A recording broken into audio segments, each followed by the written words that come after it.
নমস্কাৰ বন্ধু বান্ধৱীসকল, পুনৰবাৰ স্বাগতম জনাইছোঁ মোৰ এটা অন্য এটা ব্লগলৈ।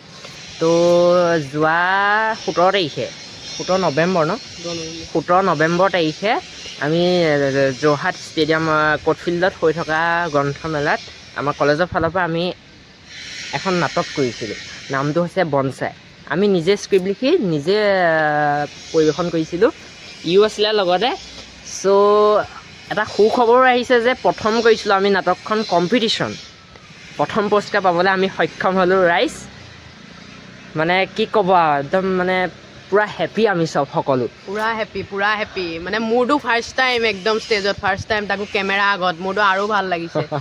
তো ৰাইজ আপোনালোকক মই দেখাম আমাৰ নাটকখন, তো চাই থাকক।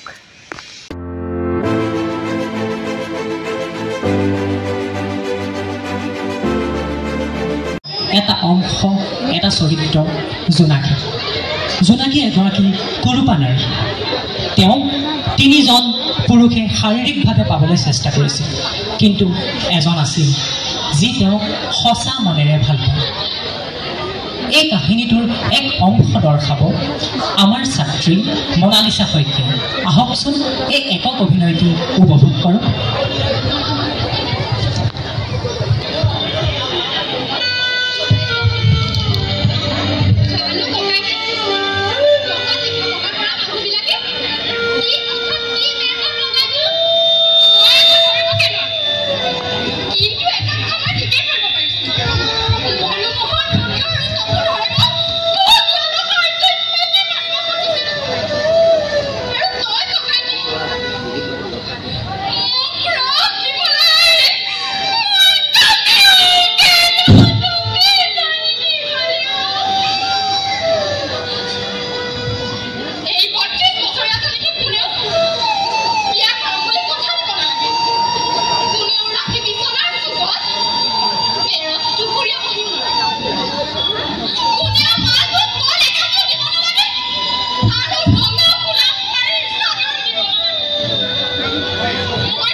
জোনাকীৰে কান্দোন আমাৰ কাণত সদায় বাজি থাকিব। মনালিছা বালৈ অশেষ ধন্যবাদ। আগবাঢ়িছোঁ পৰৱৰ্তী অনুষ্ঠানলৈ। এটা উদাহৰণেৰে আৰম্ভ কৰিছোঁ দেই। আমাৰ চাৰিওফালে বহুতো গছ গছনি আছে নহয়নে? ধৰা হওক এতিয়া এটা প্ৰচণ্ড ধুমুহা আহিলে, ভয় কৰিব নালাগে, উদাহৰণহে। ধুমুহাই সকলো গছ উভালি নিয়লেও অৱস্থা। কেইজোপামান উভালি পৰিলোঁ, কিন্তু তাৰ ভিতৰত কেইজোপামান গছ এনেকুৱা আছে যিকেইজোপা গছ নীৰৱে নিজৰ ঠাইত স্থিৰ হৈ ৰৈ আছে। কেনেকৈ বাৰু? উত্তৰটো পাইছেনে? হয়, সেই গছ কেইজোপাৰ শিপা টান। ঠিক তেনেদৰেই এই পৃথিৱীখনত অনেক সংস্কৃতি আছে, অনেক সমাজ আছে। এই সংস্কৃতিবোৰৰ মানুহবোৰৰ নিজা নিজা পৰিচয় আছে। যদি সেই মানুহখিনিয়ে নিজা পৰিচয় এৰি আনৰ পৰিচয় গ্ৰহণ কৰে, তেতিয়া বাৰু এই প্ৰতিযোগিতামূলক পৃথিৱীত তেওঁলোক তিষ্ঠি থাকিব পাৰিবনে? উত্তৰ পাইছেনে? ময়ো নাই পোৱা। আহকচোন এখন নাটকৰ মাজেৰে এই উত্তৰ বিচাৰি যাওঁ। এইবাৰ মঞ্চত এখন নাটক পৰিৱেশন কৰিব যোৰহাট মহাবিদ্যালয়ৰ নাট্য দলটিয়ে। এয়া মঞ্চত আপোনালোকৰ মাজত প্ৰদৰ্শিত হৈছে বনচাই।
আমাৰ অৰ্থ হ'ল যে গছ এজোপাৰ শিপা আৰু কুঁহিপাত একেলগে ৰাখিব লাগিব।